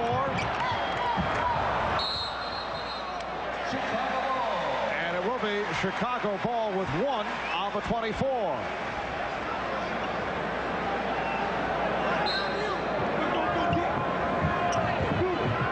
Williams. Scott Williams did well to get off the shot, and then he got the benefit of the friendly rim. 83-55 Chicago. But Williams is fouled. He'll go to the line. The Bulls have outscored the Trailblazers now 17-4 in this third quarter. You know, I want to go back to that matchup of Drexler on Jordan for a second. It's not to say that Clyde, okay, wasn't trying to do a good job. I don't care who they would have had on Michael Jordan in that first half. Jordan was on a roll. He was in a bubble, and it just happened to be Clyde was the guy that was guarding him in the first half. That doesn't mean you chuck that out for the rest of the series, because you come out another game and the guy digs in and does a good job on the other end. So you stay with what you know best. Rick Adelman knows his team better than anybody else. He'll make those decisions in the end. But right now, they're not going about getting back in this game the right way. You got to pound that ball inside. I don't care what happens. Get it inside, make things happen that way instead of shooting jumpers. Nobody's hitting for them outside, so let's go inside. And Pippen's pass picked off by Williams.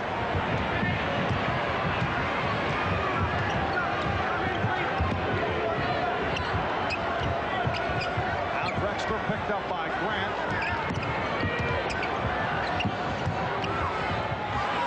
Rejected by Grant. Drexler off the recovery. By Drexler, with only his 5th field goal, he has 12 points. And that last touch by Portland. going back to Magic's inside statement, there's only certain ways you can stop a run and stop the clock. One way is if you get fouled to go to the free throw line, it stops the run. Michael Jordan off a set play on the inbounds.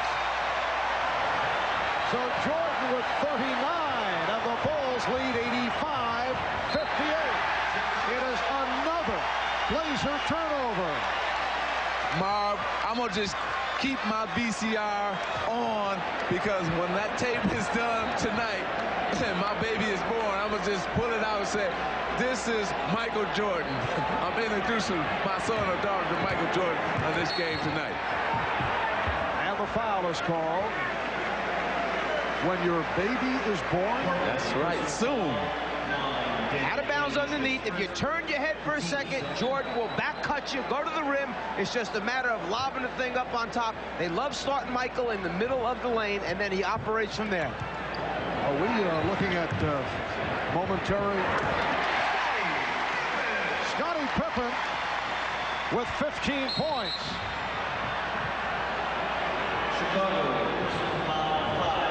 Bulls now lead 87-58. Jordan in the middle of the lane. There's the back cut. Starts right, goes left. The lob, perfect. Here's Ainge for three.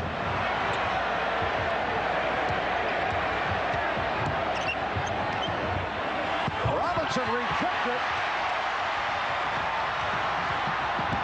And Pippen puts it down. Well, this has reached the point of embarrassment for Portland. They are being blown away here in the third. 5:23 remaining. Moments ago, the lob to Michael Jordan. Here's how they set it up. The two big men set screens. Normally, Paxson runs his man off the screen. Then Jordan comes off the double looking for his jump shot. But this time, when Paxson goes, Jordan fakes, back cuts, goes to the front of the rim. Here goes Paxson around the double. The fake, change of direction, on the money with the lob. The timing is perfect by Michael Jordan. From a different angle, down low, Pippen's the guy throwing the pass. Jordan's the one making the play happen. So the Bulls with an 89-58 lead. 5:15 to go in the third. Portland now with Porter and Ainge in the backcourt. An offensive foul has been called. It's on Drexler. That's 3 on Clyde. Can there be anything more frustrating than taking a timeout, setting up a play, telling your team to execute, you come out and you get an offensive foul on a screen? Well, let's give the Bulls credit. The way you beat Portland is to get them in a game like this, where they have to think, they have to make decisions, and usually they come up with poor decision making, and they've done that throughout this game. Poor decision, tipped in right there by Williams, but they've been frustrated. Turnovers and jump shots. That's all they've been doing. Turn the ball over, taking jump shot, and the Bulls been transferring that into points on the offensive end. Scott Williams is now 5 for 5 for 10 points. Loose ball foul has been called on Paxson. Let's go over to Ahmad. All right, thanks, Mark. I'm joined now by James Jordan, and we have talked about Michael being focused in the past, but today, this is ridiculous. Well, I'll tell you, today this kid has showed that he eat his Wheaties, drank his Gatorade, and he's wearing his Hanes underwear. There is a very nice commercial for all those three products. Back to you, Mark. I don't know, is James collecting the fees also? Exactly. He was in the Hanes commercial, so he knows he's got to get a part of that check, some of that money. Scott Williams called for the foul is 4th. But Magic, of most significance, you dropped the point a moment ago. Your wife Cookie is due, I guess, momentarily, so you have the VCR set. And this will be the first thing that the new addition to the family will see. Michael Jordan's performance in the first half. That's right. Within a week or so, we'll have the baby, and I'm going to throw that tape right in there. I'm sure. While I'm sitting there watching, he or she will be sitting there watching. You realize that the voice of the czar will be very, very scary for a youngster. Down to 4:15 remaining in this third quarter, and the Bulls lead by 31. Off the steal, pass behind Porter, so it slows it down. He fires one up, an air ball from downtown. And here's Porter again. Out of control sequence for Terry Porter. If the fans are wondering why the press and other people keep talking about decision making, well, there was a bad decision. You shoot a jump shot with nobody back, pull the ball out, run a play, because you're down over 30 points, so you got to run a play now. In effect, you got to get back into your normal sequence, even if you're trailing by 30 points. Exactly. And here comes Jordan. Armstrong with the pull-up. The Bulls lead 93-60. Crowd wanted to travel on Drexler. Porter shooting the three. Loose ball foul on Robinson. Long rebounds take place when you're not shooting well and when you pull up and shoot quick perimeter shots. As a result, the Chicago Bulls, who have one of the best sets of point guard, two-man, three-man, can get out and fill the lanes. They're always running back at you when you're not making your jumpers. The hand for Scott Williams, replaced by Stacey King, making his first appearance. So Scott Williams continues to excel in the playoffs. Williams with 10 points. He's hit 5 of 5 from the field. Pippen going to his left. Yes, and it counts.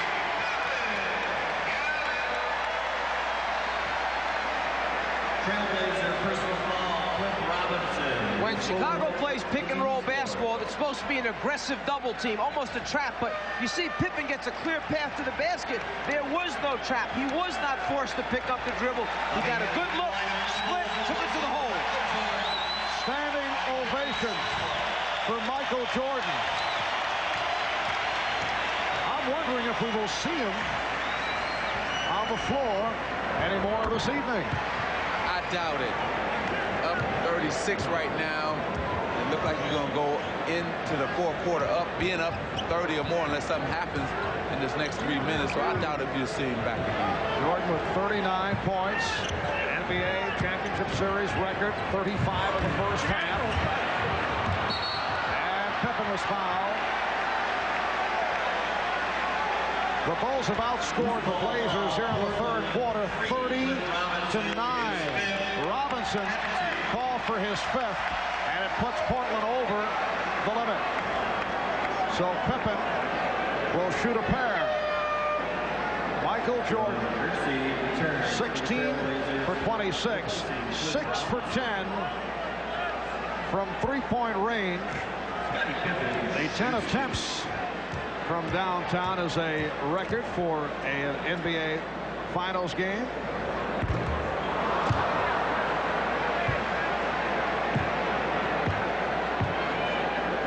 And Scottie Pippen is only 1 rebound away from a triple-double. A very nice stat line. Now you want to know what the difference is between the last 2 series that the Bulls played in this series is the fact that when they went to the basket on Cleveland or New York, they got fouled, and instead of being able to put it in for a three-point play, they just went to the free throw line, and that was a good move right there by Jerome Kersey. And in this series, they're able to go to the free throw line, I mean in this game right here, and not get hard fouls and continue to make the basket just like there. Not a hard foul, a reach-in foul by Jerome on Pippen, and he scores the basket anyway.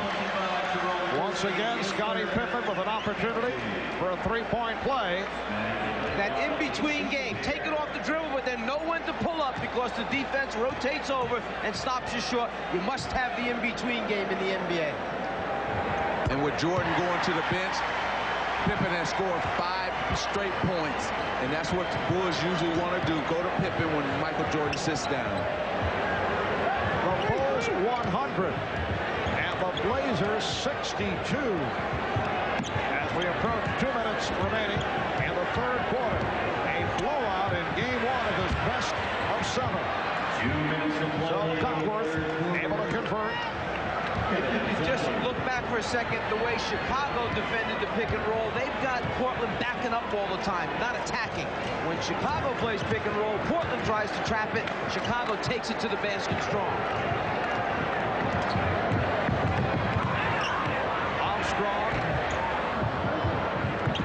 Tracy lost it. King with a steal. And Stacey King hears it from the crowd.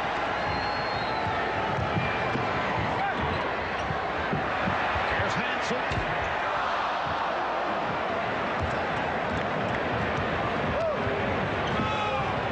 Started to make the point earlier that for the first time in a long while, as Drexler was fouled, we are seeing the Chicago Bulls that were seen throughout the regular season.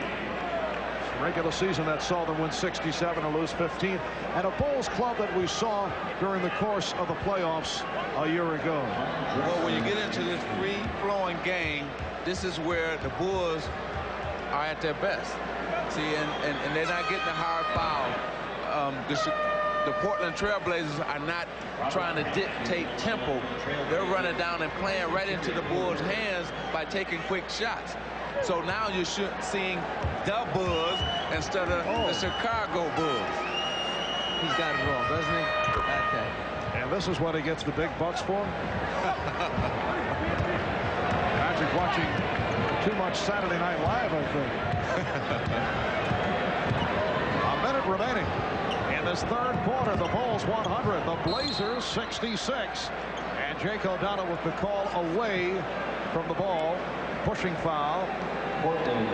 When you're down 34 points with an entire quarter to go, do you try and shake it up a little bit, maybe throw your full court press, your half court trap on, try to get a little run going for yourself, or you just basically sit back and think you're going to be able to dig it out man to man, you know, defensively? You know, right now, fourth quarter, what the Blazers should do is try to get into something now, try to see what can work for us on Friday night. Run our offense to get ready for Friday. That's the only thing they should be concerned with. Try to get ready for Friday. The largest margin of victory in an NBA Final Series game. Washington beat Seattle by 35 back in June of 78, 117-82. The Bulls here lead it by 35.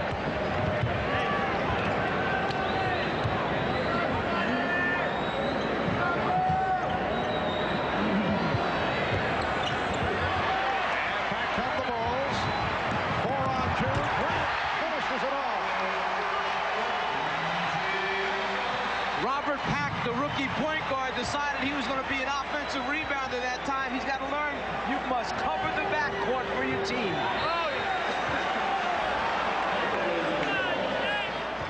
No one back. The Bulls are going to fill the lanes, and this time instead of Pippen, you've got your 6'10" power forward Grant scoring at the end.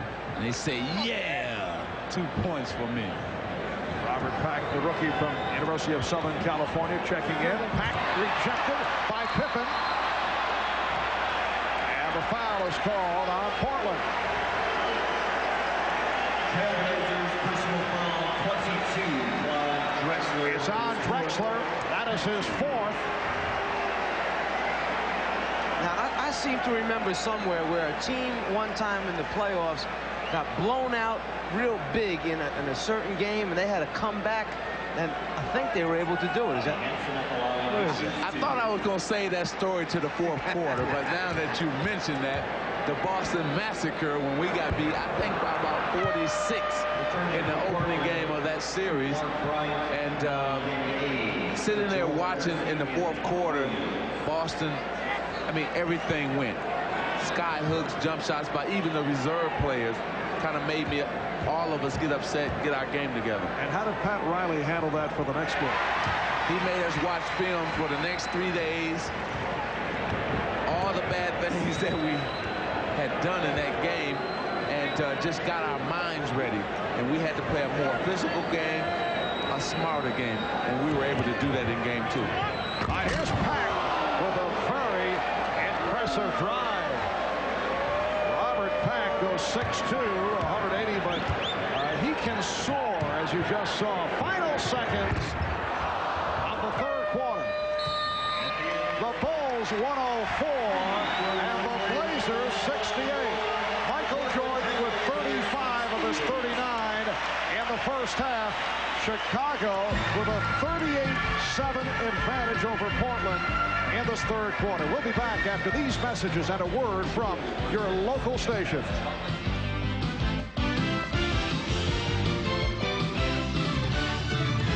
Back in Chicago Stadium, Marv Albert, along with Magic Johnson, Mike Fratello, Ahmad Rashad, as we head to the fourth quarter. Game one of the best of 7, game 2 here in Chicago. Friday night will be on hand starting 9 o'clock Eastern time, 6 o'clock Pacific. For game 2 of this best of 7. Well, Michael Jordan has checked back in. We thought perhaps we had seen the last of Jordan in the final minutes of the third. Here's Ainge galloping, and it's tipped home by Bryant. That's the first time that we saw 5 or 6 passes from the Portland team and ended up in a score. That's what they must do. Pass the ball around 5 or 6 times and then take the shot instead of one pass and shot. Bulls 104, Blazers 70. Jordan now guarded by Ainge. Livingston, yes, Cliff Livingston, who has shown flashes during the playoffs once again this season, hitting on his first field goal. And that started out as a Michael Jordan shot attempt, and only because the defense got a hand on it, he was able to recover, get control, and then find a teammate and drop it off at the end to Livingston. Very poor shooting by O'Brien. Able to hit, crowd wanted to travel. Portland only 5 for 21 in the third quarter. Stacey King not able to hit.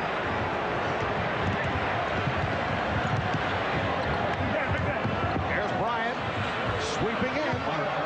And the Bulls now lead 106-74. Rick Adelman going with Duckworth and Bryant up front. And then he has 3 guards. Watley is out there now with Pack and Ainge.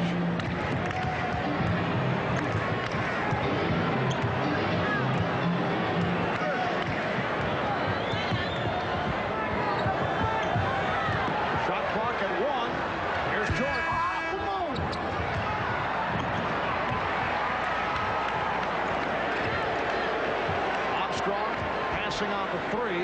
For Chicago, you really only have one guy that can create shots. That's Michael Jordan, and he's not really warmed up yet, so they're going to struggle offensively, this group, for a little while.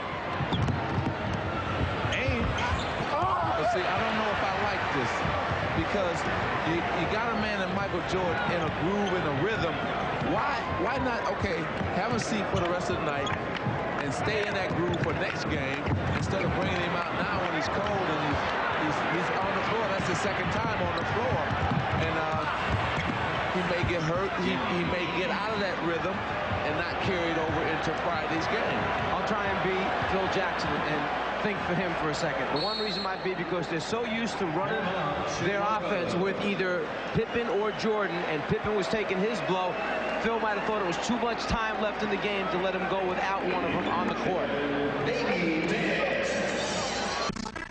Genuine moments.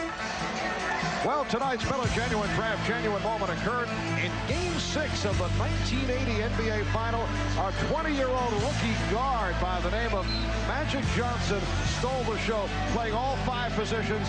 He produced 42 points, 15 rebounds, and 7 assists as the Lakers eliminated the Philadelphia 76ers. And Magic, you took over at center for the most part, as I recall, because of the injury that was suffered by Kareem Abdul-Jabbar. Exactly, and nobody gave us a chance to win that game, and we did that, and it was just a true great moment in my life, and I'm sure just the Laker players, everybody, we all contributed in one way, because people forgot Jamal Woods had 38 points in that game. Well, in recognition of that memorable moment, Miller Genuine Draft will donate $1,000 to the Thurgood Marshall Scholarship Fund. You know what bothers me? I'm still waiting for my magic moment, and I just can't seem to find one. We will get to you eventually. And leading off to what you just said before the timeout about Michael, I understand Coach Jackson's what he wants to do. But what happens is when you come back in, you've been sitting and you're cold. As a player, I know I didn't want to come back in because it's hard for me to get it back going again. Would you have expressed that? Would you have said, I'd rather sit it out? Probably not. If you're called to go in and do your job, you go in and do it. Well, the Bulls lead 106-78. 4 minutes gone by in the fourth quarter. King posting. Won't count. Hugh Hollins with the whistle before the shot. It's on Duckworth, his third. And it is a non-shooting foul. If they're going to win game 2, Kevin Duckworth has to get more shot opportunities. He must be more involved in the offense. And he opened up involved. And the Trailblazers opened up by hitting their first 7 field goal attempts. And then it all turned around as Michael Jordan went to three-point land, as P.J. Armstrong just did. And the Bulls now lead 109-78. B.J. knows that when Michael has the ball, he just floats to that corner spot, hopes that Michael draws his defensive man in a double-team situation. Then it's a matter of knocking out open jump shots, because Michael's going to find you and give you the ball. Wild shot thrown up by Bryant. Wayne Cooper has come on for the first time. Wayne, a 14-year veteran out of the University of New Orleans. And he is guarding King. Here's Scott Williams. Well, we talked about Terry Porter being in the shooter zone. You don't think of Scott Williams as a shooter, but he's in the zone. He's hit 6 of 6. And the foul is called. You know, you break down Michael Jordan's game and what he contributes to the ball club. Check out this equation during the course of the playoffs. He accounts for 34% of the Bulls' points, 11% in terms of assists, which led, as you saw, to 176 points. But in the first half, with that record 35 points, as Ainge is able to bank it home, and Ainge has 8 points in the first half with 35 out of Chicago's 66 points. You are talking 65% of the offense. And what is surprising about the way he did it, not the fact that he accomplished it, because we all knew that he's capable of doing it, but it was all from the outside. 4 points on drives. He had a layup and a follow-up dunk. And the rest of them were jump shots. I don't think Ennis Watley will want to see that shot on the replay. It's in travel. So the ball goes back to Portland, but first a timeout taken with 6:23 left in the fourth. Well, we've been talking about the exploits of Michael Jordan, and deservedly so, but the other Chicago Bull who has come through in a major way, Scottie Pippen, while Jerome Kersey has struggled. You recall the last time that Portland played Chicago here in Chicago, which was a blowout for the Bulls, Kersey went 0 for 8 from the field against Chicago. I thought this would be the key matchup for the series, and I still feel that way. If Pippen is able to dominate Kersey, Portland can forget it. They will have no chance in this series. But if Kersey is able to come back with a strong showing, that will enable the Portland Trailblazers to get into that free-flowing game that they like to play, and that would enable to take some pressure off of Clyde Drexler. Foul was called on Pack. Will Perdue has checked in for the first time, and now Phil Jackson with a front line of Livingston, King, and Perdue, Armstrong, and Hansen around the guard. So Michael Jordan sits down. Getting back to that matchup early in the year, back in November, Kersey had 21 against Chicago. Pippen had 28 that particular evening as well.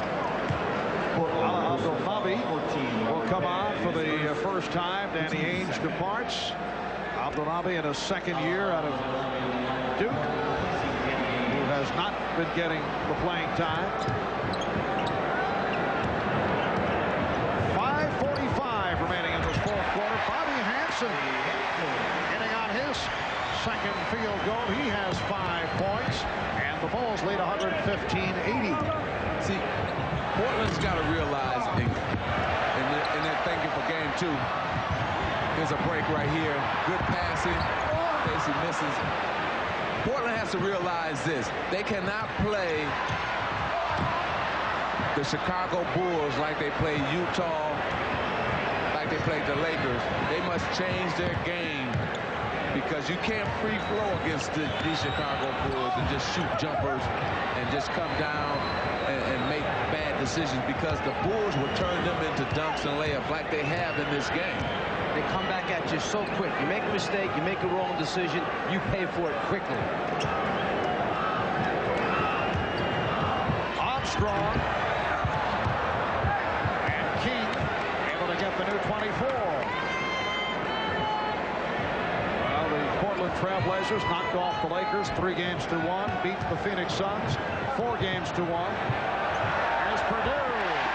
So Will Purdue, who has seen his playing time diminish, first against the Knicks, then against the Cavaliers, able to hit on his first field goal attempt. Portland Trailblazers, after knocking off the Lakers and the Suns, then beat Utah in 6, bringing them to the NBA final. Loose ball foul on Stacey King. Chicago. Well, as we mentioned earlier, the biggest differential in an NBA final series, Washington knocking off Seattle. A 35-point difference. And right here, our score is 117-80. Washington beat Seattle 117-82. Purdue is called for the foul. It has not been a happy night for Portland coach Rick Adelman in his 4th season as head coach of the Trailblazers, the first captain of the Portland Trailblazers, an original member of the franchise. He is the NBA's 2nd winningest coach over the last 3 years, behind the Bulls' Phil Jackson. You know, the reason why Will Purdue's time was cut, because Scott Williams has been playing so great.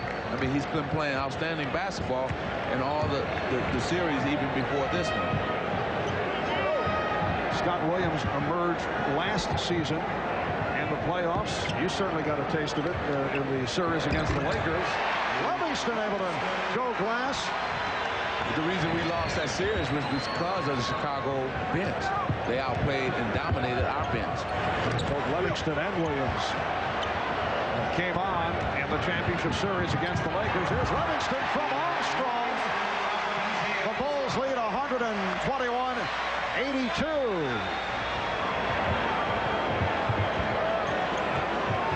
You know, I kind of see a lot of confusion going on with the Portland team. They don't know what quite they want to run, and they got different guys not in the position they're supposed to be in. I think you were right on target earlier, though, when Portland was in the process of being blown out early 3rd quarter, but they continued to fire up from all angles rather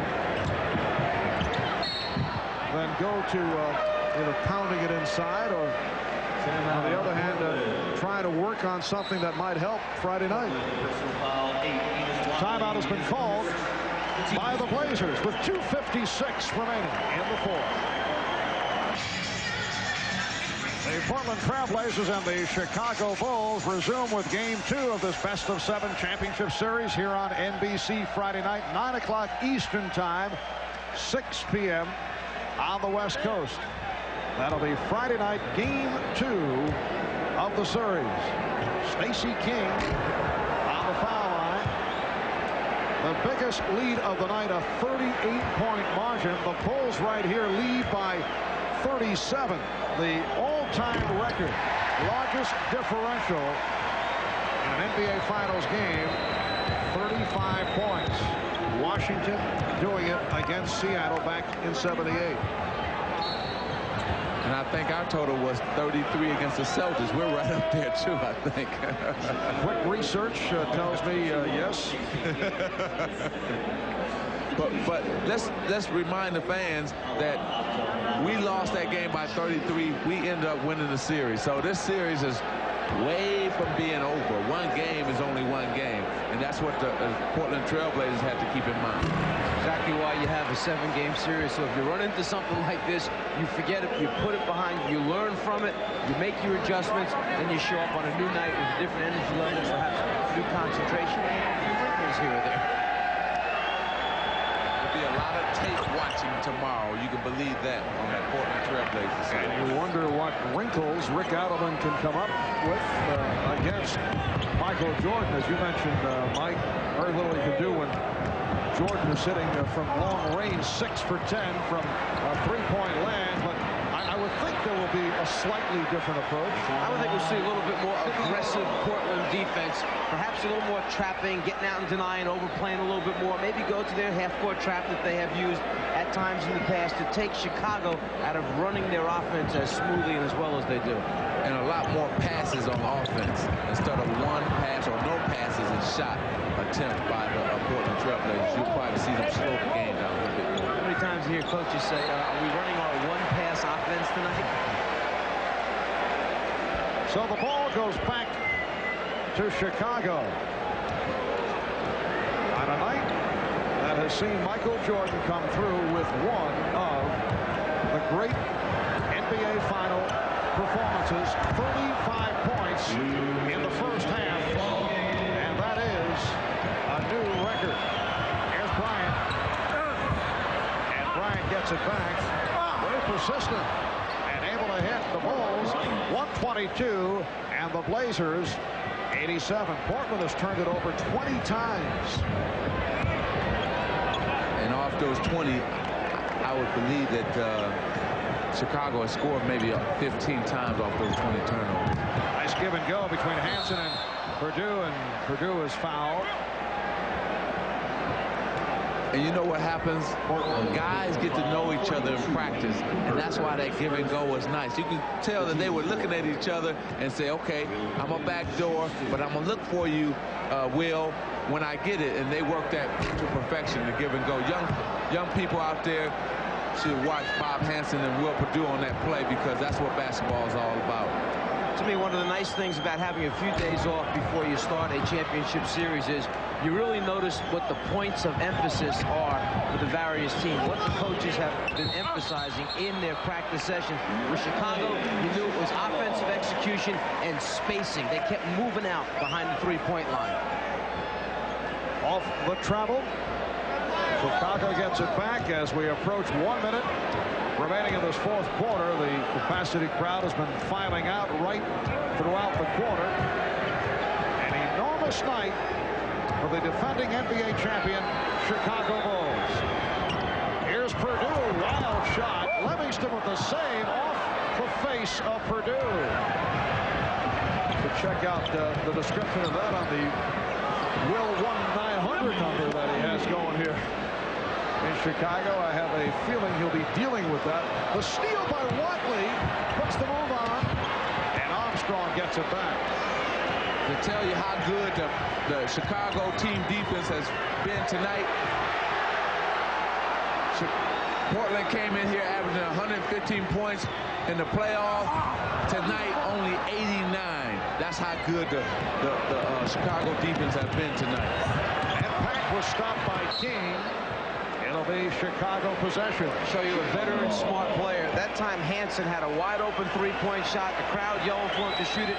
He knows he doesn't want to rub any dirt in their face. They got to play the rest of the games. He just backed it out, swung the ball. Standing ovation for the Bulls, who are just running the clock down with that 122-89 lead. Shot clock down to 1. Livingston for 3. And that will do it. The only consolation, it's a 33-point differential, which is 2 points shy of the largest margin of victory in an NBA Finals game. The Bulls take game 1, led by Michael Jordan and Scottie Pippen. They do it 122-89. We'll be back in a moment. The The Chicago Bulls defeating the Portland Trail Blazers in a rough 122-89. Michael Jordan, 39 points, an NBA Finals game record 35 in the first half. Let's go to Ahmad, who has Michael Jordan alongside him. All right, thanks, Marv. Michael, if you guys were trying to come out here and make a statement this evening, I'd say you did it with an exclamation point. Well, I don't think you can make a statement in the finals. I mean, this is just one game, and one game doesn't make the final. But we wanted to get out of the blocks quick. We got to defend our home court, you know, because we got 3 games out there, so that can make a big difference if they come in and get one. What about you in the first half? You shot 6 3-pointers, set a league record. You were in a zone.